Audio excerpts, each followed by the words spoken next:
The family's coming back together in theaters, but this time in spaceships, not cars. We have your Guardians of the Galaxy Volume 2 review right here on Screen Junkies News. Well, that's intense.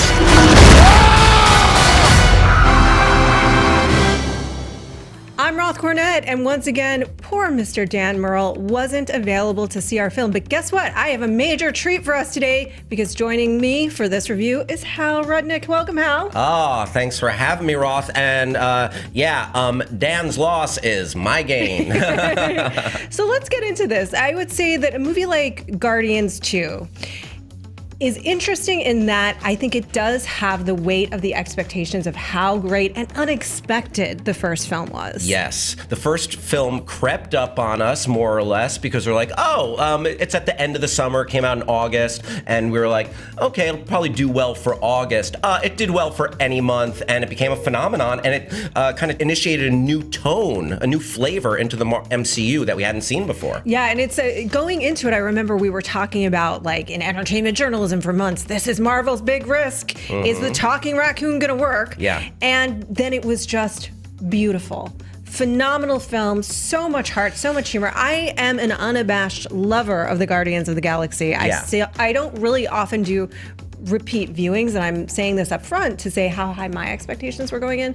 I saw the original Guardians 7 different times. Wow. Which is very, very rare. More than I, but I also flipped my lid over that movie. It was a delight, a rollicking journey. Yeah, it was a game changer. So, in comparison, how did you feel walking out of the theater after you had seen Volume 2? Ooh, great question.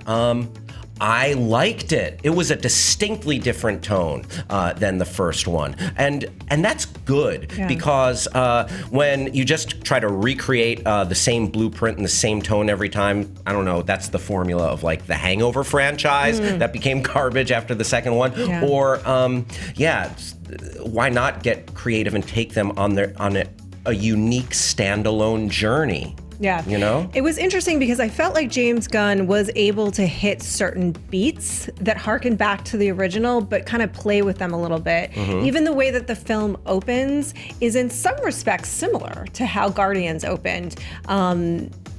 The behavior is similar. I won't say what it is, but it's in the hands of a different character, and it's telling a different story. It immediately locates you in what this story is about thematically. Yes, which is this family of misfits who don't belong. The definition of family. Yes, that don't belong anywhere but with each other. There's so much more heart in this movie, and the tone, therefore, is distinctly different. I've been thinking of it since I've been obviously just like going back, revisiting in my head, compartmentalizing it, breaking it down. I think the first movie, that space action adventure journey, very much had more of a Star Wars tone to it. This movie feels a little more Star Trek to me. Oh, that's interesting. In as much as they go to this this other world and explore this a little bit more introspective in the way that Star Trek deals with other space cultures. Yeah, that's interesting. Yeah,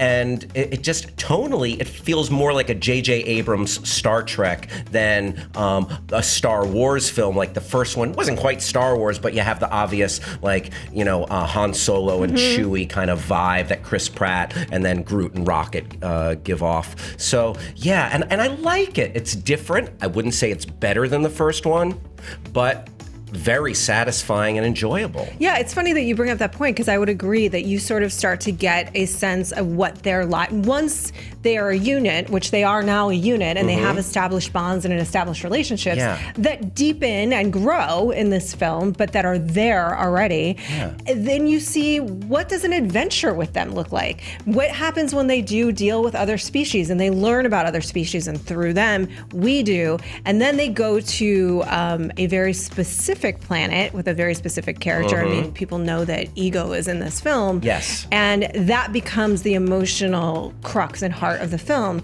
which is about your expectations of what you want in your relationships, and then what the relationships really are, and choosing to love. Here's the thing. When you go to this movie, if you got daddy issues, this might trigger a little bit. You might walk out a little bit #triggered. Yeah. Exactly. I felt like, just like on the negative side, because I thought there was action, humor, heart in this movie for sure. I think it could have been 15 minutes shorter. You know, I felt like there were some stretches on involving like on that planet involving Ego that what might have overstayed their welcome just a tad. It's interesting because I wouldn't disagree that it could be a hair trimmed, but it didn't. It just as I was getting to the point with certain sequences weren't in that particular portion of the story, but more had to do with the Sovereign for me. I felt some of those sequences we didn't need to return to the same. There was a similar joke that we returned to a couple of times. But it didn't detract overall from the film. Agreed. Also, if we're gonna get like nitpicky here, we're getting nitpicky about an enjoyable film. Like a really something I walked out of being like, wow, the magic was back. I felt like Sylvester Stallone in his contract to me was like, all right, I'll do it if I can get out of there in under 3 hours. He felt like I don't know, just a little like, okay, I'll show up. I don't want to wear anything too weird. I don't want to look like some tree. Which I love if that was the actual contract negotiation. I feel like it's funny because you bring up that character. Yes. And I will say that for the most part, one of the things that I really loved, and again, I really love the movie, and I think that because my expectations were so high, when I do see it again, which I will, I'll enjoy it even more as I see it again.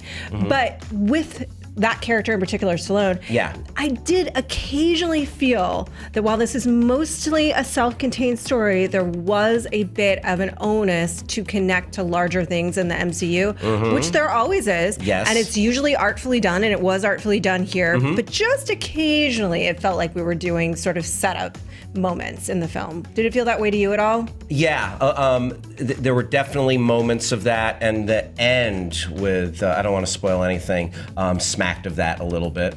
I'm not going to spoil anything, But in general, I think that the things that you want out of a Guardians movie, right? The use of the music is phenomenal. And he actually takes it to another level here. There's one song in particular, and James Gunn has talked about this, Brandy, which not only serves as a great song, but it becomes an emotional plot point in this beautiful way. That's the one about the man going to sea and everything. Yes. And it's remarkably done. And so Kurt Russell is so perfectly cast in this film because he brings with him all of his Kurt Russell-ness, which is, anybody's ever watched me on the internet at all, I am a woman obsessed with Kurt Russell.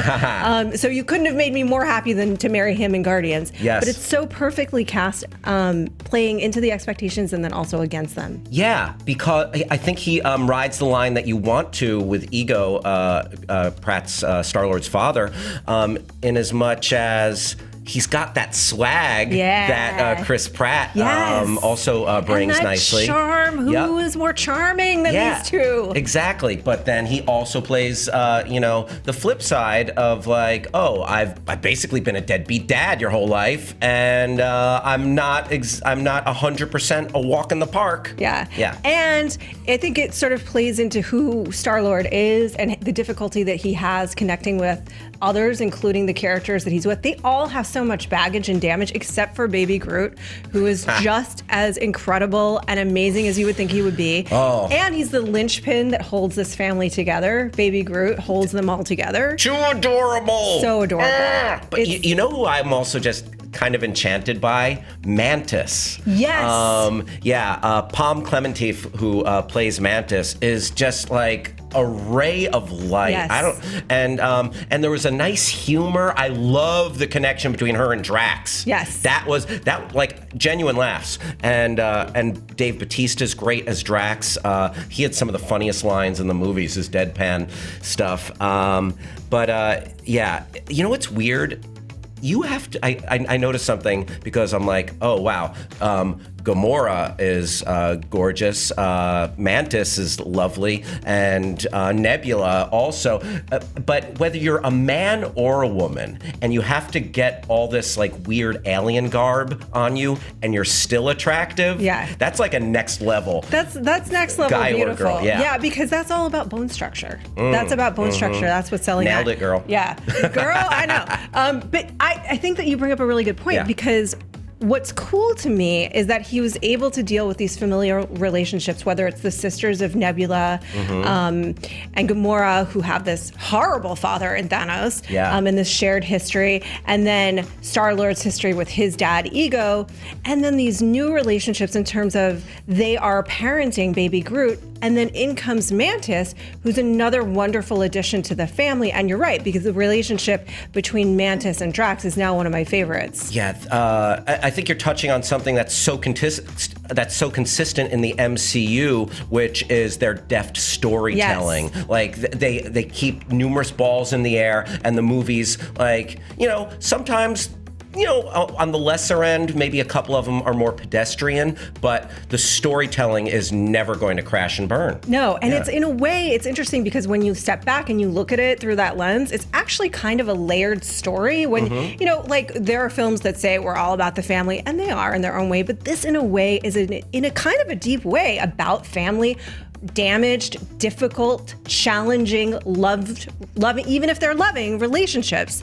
Like, it's hard to love others sometimes because they're a pain in the ass a lot of the times. You even see that with Star-Lord and Rocket. There really is a more, I don't want to say complex, but a thoughtful examination of what it's like to be a father versus a dad. Yes. Okay. Yes. What it's like to spawn a child versus what it's like to raise and be a mentor in a young person's life. That's so true. Even if it's an imperfect mentor like Yondu was to Star-Lord. But I'm like, there's a difference between the guy who made you and then the guy who was there. Yes. Yeah. Who showed up. Yeah. Now that we're talking about it, it's actually kind of an incredibly written film. Yeah. And then really well executed because all of this is seamless. And in the midst of it, you still have adventure. You still have great laughs. You still have music.